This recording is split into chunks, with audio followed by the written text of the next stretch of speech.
How are all of you lovely people doing today? My name is John, and welcome to another fantastic Zombies commentary. Let's discuss the ending to Zetsubou No Shima because it is here. Earlier this morning, the Easter egg was completed, and now we have the ending to this map, and it's pretty interesting. What I normally do is show it once, and then I break it down and discuss with you guys some of the points of interest and things you might not have picked up or realized initially. What I really want to get into is the means of Takeo's death and why they killed him off in such a particular way. So let's begin. Your eyes, I recognize them. Almost as though they were my own.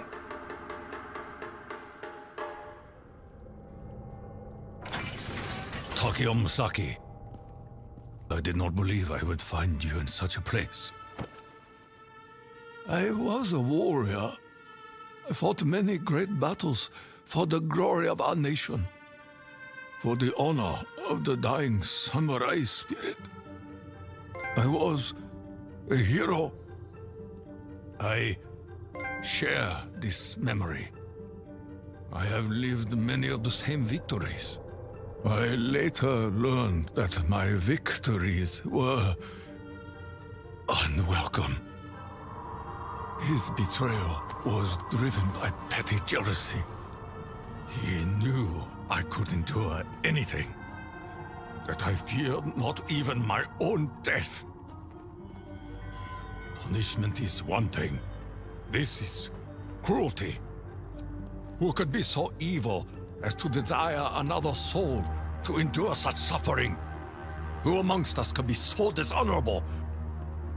Are you so blinded by your own loyalty? The orders came from the Emperor himself.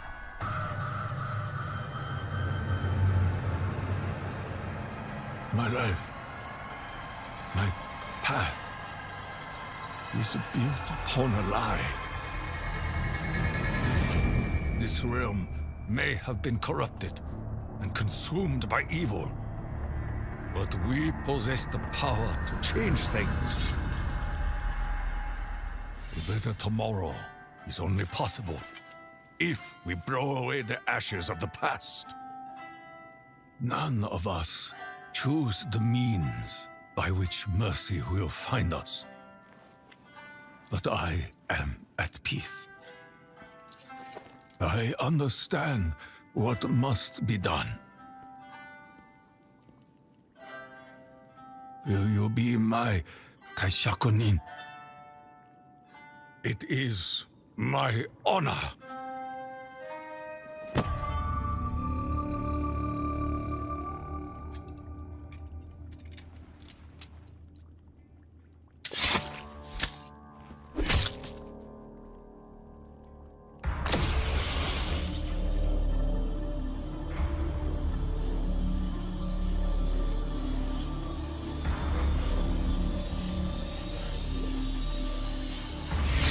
Three down, one to go. Guess it's you next, Nikolai. Nein. There is something else we must do. There is a chain of events that must be set in motion. So that is the ending, guys. It's not for the lighthearted, and it's probably not what you were expecting. When we killed Dempsey, it was far less gruesome. All Tank did was walk up to the little machine, and then he shut it off. However, Takeo, he was executed, and we'll get into that in a moment, but let's re-watch the trailer again. This time I want to stop at all the important beats, that way you guys are fully in the loop. Your eyes, I recognize them. Almost as though they were my own.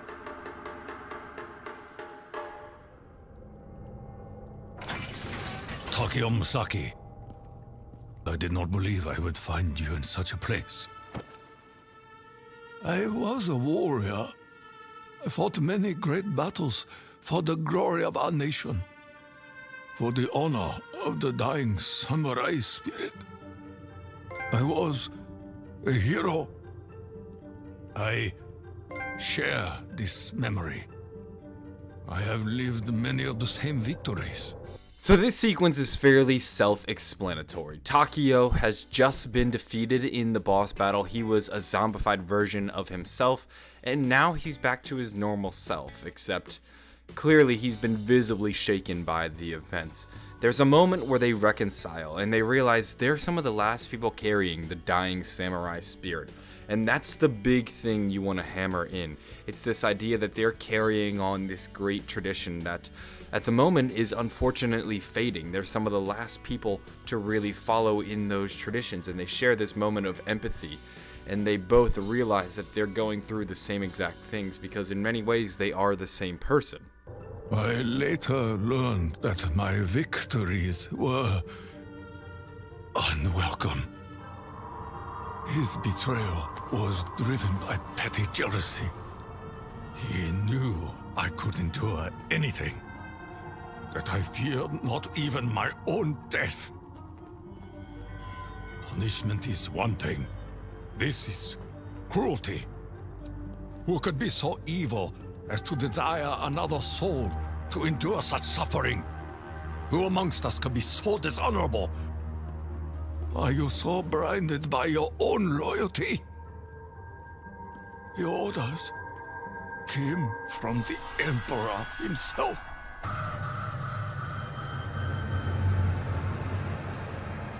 My life, my path, is built upon a lie. This is a huge scene right here. This is when we start to see Takeo become much more of a dynamic character. Sure, things start to become corny as some notes play, the camera shakes, and things get blurry. But Takeo is having an ideological shift right here. He's no longer the static character we've seen him as throughout the zombie storyline. For the longest time, he would always talk about the Emperor. He would always talk about being as honorable as possible. The Emperor was somebody he held in an incredibly high regard, somebody he was willing to give his life for. He now finds out that this man he once deemed honorable is willing to sell his soul out of jealousy. The Emperor, for some reason, was jealous of Takeo, and he allowed him to go through these tests. He allowed him to become this monster and to suffer like this. And Takeo is realizing maybe the Emperor isn't as honorable as we once thought. And in fact, Richtofen once mentioned to Takeo that he has a message for him from the Emperor. The camera jumps to Richtofen as Takeo is going through this ideological shift. Could this have been the message that Richtofen was referring to? It may have well been. Had Richtofen shared this message earlier, Takeo wouldn't have believed it. Maybe Richtofen specifically chose not to talk about this message from the Emperor because he knew seeing is better than hearing, and if he could actually see the pain and suffering Takeo 1.0 went through, he would understand why things need to be done the way they are, and it makes the message much more palatable and easier to believe. That's probably what was going on when the camera jumped to Richtofen. This realm may have been corrupted and consumed by evil, but we possess the power to change things. A better tomorrow is only possible if we blow away the ashes of the past. None of us choose the means by which mercy will find us, but I am at peace. I understand what must be done. Will you be my kaishakunin? It is my honor.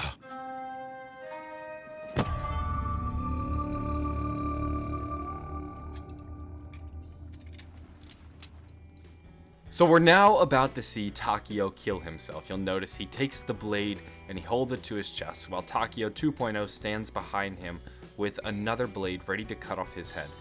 This is known as seppuku.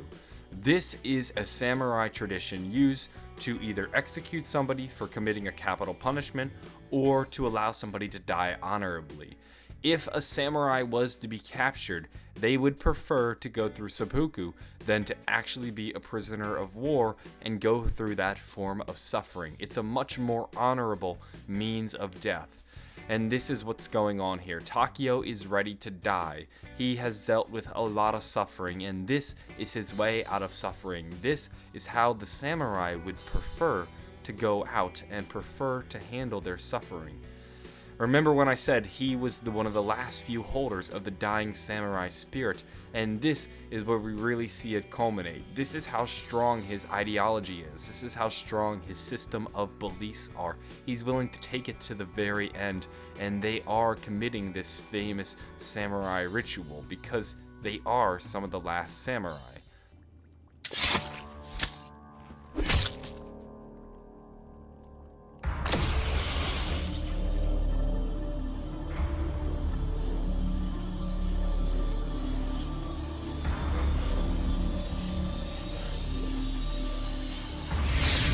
Down, 1 to go. Guess it's you next, Nikolai. 9. There is something else we must do.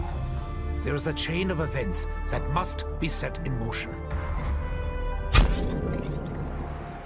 With the swoop of Takeo 2.0's blade, Takeo 1.0 is officially dead and his soul is absorbed into the summoning key. This is the only way a samurai like Takeo would allow himself to die. Seppuku specifically says that the person stabs themselves into the abdomen with their sword. This is the suicide. And then a person behind them is the one who sort of cuts out the light and knocks off their head with the katana. This is how samurai allow themselves to die. They don't just let themselves be captured, or they won't just kill themselves with a gun, or say in the fashion that Tank killed himself by cutting off the life support. This is the only way Takeo could have died because they are so dedicated to the traditions of the samurai. What's interesting at the very end of this trailer, or this cutscene, is a discussion between Tank and Richtofen. Tank notes that we have 3 of our 4 original characters dead. That leaves us with Nikolai. We then assume that the next map will be Nikolai's map. We'll probably go to Stalingrad, we'll probably find Nikolai 1.0, and we'll probably kill him, because that's what happened to all the other characters. However, Richtofen says there's one other thing we need to do. What that is hard to say for sure. This could be meaning that we're going to London and we're going to go correct the zombie apocalypse that happened there. Or maybe we're going to go somewhere where the Apothicans are and defeat them. Maybe we're going to go find Dr. Monty. It's hard to say for sure. Hopefully, we'll find out more by digging through the map. Right now, a lot of the clues point us to Stalingrad, but maybe that's a bit of a red herring. Maybe Treyarch is teasing the final DLC by telling us about Stalingrad, because clearly there's something else Richtofen has up his sleeve before we go and kill Nikolai 1.0. There's one more thing I want to discuss surrounding this ending. It doesn't exactly pertain to the ending in the sense that it was something that we saw within this scene, although it does revolve around Takeo's fate. When we were playing the Giant, we received a cipher. It's this piece of paper right here. It's an encryption that was created with the help of the periodic table. When you decode it with the table, you receive the message. In the cell below the waves is where honor suffers. This was Treyarch telling us what happened to Takeo months before this map even came out. Takeo was trapped behind this cell below the waves. He was underground. We had to reach him with an elevator, and they're in the middle of the ocean too, so they're below the waves. And this is where honor suffers. Takeo's big key is honor. He's always discussing it, and even to the end, he remains honorable by going through seppuku. This is where his honor was suffering. He was the one who was suffering below the waves in this cell, and it was his honor that was really being tested. All his life, he tried to be as honorable as possible. He tried to give his honor to the Emperor, and the Emperor spits in it by allowing him to go through these tests. He and his honor are suffering below the waves, and I love that Treyarch included it. It's things like these that we can go back and look at and go, oh my god, there it was, that really make the zombie storyline fascinating. And I thought I would share that with you guys, because storyline enthusiasts like myself will love to hear things like these. When Treyarch hides these codes in the map that have what seems like either a fairly surface meaning or a fairly cryptic meaning, but soon become clear as time goes on, they're my favorite things. That's everything we can take from this ending cutscene right here. It's pretty interesting and a lot darker than what I expected. It's not as flashy as, say, blowing up the moon but there's a lot of emotion and there's a lot of things going on here that are far more subtle in this cutscene that you might not pick up on unless you really understand the characters. I hope you guys enjoyed this video or found it interesting. Maybe give it a like and possibly subscribe for more. I'm gonna go. Have a wonderful day, and bye.